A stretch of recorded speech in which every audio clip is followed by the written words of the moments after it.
코로나19 확진자가 오늘 31명이나 더 늘어났습니다. 이로써 전체 확진자는 애니띵 노어입니다. 어제 오늘 대구 지역에서 코로나19 감염자가 갑자기 늘어나서 국민적 관심과 우려가 증폭되고 있습니다. 이 사례는 종교단체 같은 대규모 모임의 감염에 대한 사항은 제외하고 왜 이렇게 지역사회에 확산될 수 있었나에 대한 경각심을 가져야 하는 게 아닌가 하는 것인데요. 만약에 증상이 심각했고 본인이 그 증상을 코로나19로 생각할 수 있었다면 이렇게까지 확산될 수 있었을까 하는 것입니다. 그래서 오늘은 의학박사 한 분의 유튜브에서 소개한 논문의 내용을 잠깐 요약해드리고 또 그분의 유튜브도 같이 소개해드리려고 합니다. 유튜브 채널 중에 장항준 내과TV라고 있는데요. 미국에서 활동하시는 내과 의사분인데 자신이 공부한 지식을 바탕으로 건강 상식을 제공하고 있는 굉장히 좋은 채널입니다. 구독하시면 과학을 바탕으로 한 건강한 상식을 얻으실 수 있을 거라고 생각하고요. 제 영상 다 보시고 나면 이분 채널 가셔서 구독해 보시길 권해드립니다. 어제 이분이 소개한 내용이 있는데요. 한 의학저널에 소개된 코로나19 치료 사례에 대한 것이었습니다. 뉴 잉글랜드 저널 오브 메디슨이라는 의학저널에 올라온 논문인데요. 이 뉴 잉글랜드 저널 오브 메디슨은 의학계에 있어서 가장 오래되고 굉장히 권위 있는 의학 저널 중 하나라고 합니다. 어쨌든요. 거기에 올라온 글은 창화시티, 창화 크리스찬 하스피털의 의학 박사들이 기고한 글인데요. 그곳에서 이루어진 코로나 바이러스 확진자 치료 케이스에 대한 내용입니다. 제 유튜브 글에도 각종 링크들을 걸어 놓을 텐데요. 들어가 보시면 한글로 번역된 글을 보실 수 있습니다.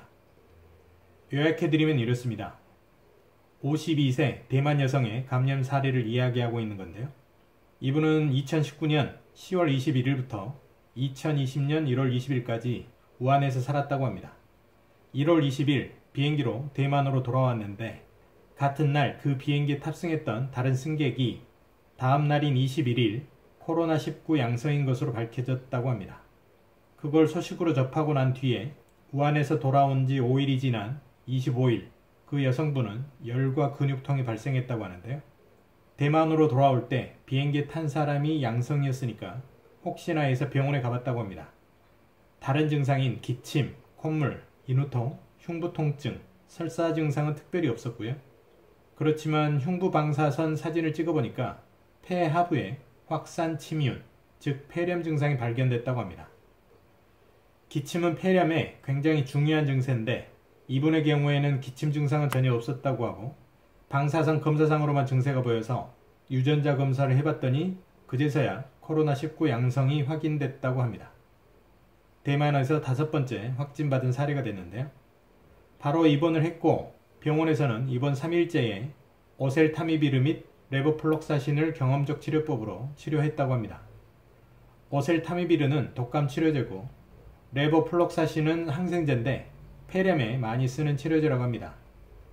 아시겠지만 항생제는 세균 치료제, 즉 박테리아 치료제고 바이러스 치료제인 백신이 아니어서 이 코로나19의 치료제는 아니지만 레보플록사신 항생제는 면역 조절 기능이 뛰어나고 바이러스로 인해 호흡기 상피세포가 약해지면 유해한 세균이 활성화될 수 있기 때문에 바이러스 독감 치료 때 이 항생제를 치료제로 사용한다고 합니다. 이 환자는 상태가 상당히 좋았다고 합니다. 방사선 검사상으로는 보통 이 정도 사진의 경우에 저산소증이 와서 중환자실에 가야 되는데 그런 증상이 없이 상태가 좋아서 산소 치료는 받지 않아도 될 정도였다고 하는데요. 입원한 지 5일째가 지나서야 기침과 콧물, 인후염이 발생했다고 합니다. 이 환자의 증상을 종합해보면요. 처음에 열과 근육통이 발생했고 방사선 사진상으로 판단해보면 폐렴 증상이 있었지만 기침은 없었으며 5일이 지난 후에야 기침과 콧물, 인후통이 발생했다는 것이죠. 독감인지 감기인지를 구분하는 바이탈 사인 한 가지가 바로 열이라는 걸 알 수 있는 사례인 것인데요.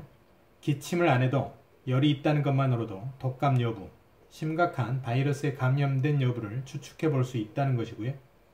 그리고 이 다음 상황도 중요한데요.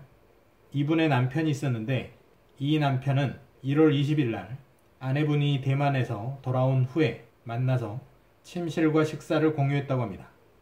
그리고 1월 25일 아내분과 동시에 병원에 찾았을 때 긴밀한 접촉에 의한 감염을 고려해서 스스로 검사를 의뢰했다고 합니다. 콧물이 나오는 것 외에는 열, 기침, 호흡곤란, 흉부 통증, 설사 증상도 없었다고 하는데요. 방사선 검사상으로도 아내분 같은 폐렴 증상 등의 이상은 없었고요. 남편이 보인 콧물 증상은 1월 25일 부인의 증상이 발생한 날 같이 발생했다고 하는데 이것은 부인이 대만으로 돌아온 직후 전염된 것을 유추해 볼 수 있는 것이고요. 일단 입원하고 난 이틀 뒤인 1월 27일 근육통이 발생했다고 하고 그래도 열은 없었다고 합니다. 입원 후 3일이 지난 1월 28일 코로나19 바이러스 양성 확정을 받았는데 아내분은 하루 전 1월 27일 양성 확정을 받았었죠. 그리고 이 남편분은 특별한 치료를 하지 않았다고 합니다. 열도 없고 기침도 없고 폐렴 증상도 없고 근육통 정도였기 때문인데요. 이 글이 기고됐던 2월 11일 당시까지 병원에 입원해 있었지만 바이탈 사인은 안정적이었다고 하고 산소 치료 없이 지내고 있었다고 합니다. 이 논문을 소개한 장항중 내과의의는 이렇게 이야기하고 있습니다. 이 논문에서 시사하는 것이 있는데 사람에 따라서 증상이 다를 수 있고 단순히 열만 발생하거나 또는 콧물만 나올 수 있지만 공통적인 증상은 근육통이 수반되어졌다는 것입니다.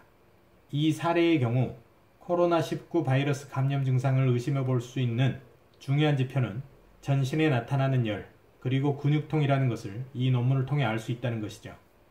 남편처럼 사람에 따라 그냥 감기처럼 지나갈 수도 있거나 또는 부인처럼 폐렴 증상으로 나타날 수도 있기 때문에 사람들의 면역 기능의 반응 정도에 따라 다르게 증상이 발생할 수 있다는 것을 알아야 한다는 것이고 따라서 이 코로나19 바이러스에 대해서 섣부르게 낙관해서는 안 된다고 장항준 내과의의는 말하고 있습니다. 사람에 따라 가벼울 수도 치명적일 수도 있지만 아직 어떤 요소 때문에 그렇게 되는지 확인이 되지 않았기 때문에 안심하지 말고 서로 대비해야 한다고 말입니다. 정말 느슨해지지 말고 당분간 개인위생을 철저히 해야 할 것 같습니다. 오늘 영상은 여기까지고요. 많은 도움 되셨길 바랍니다. 그럼 다음 시간에 뵙겠습니다.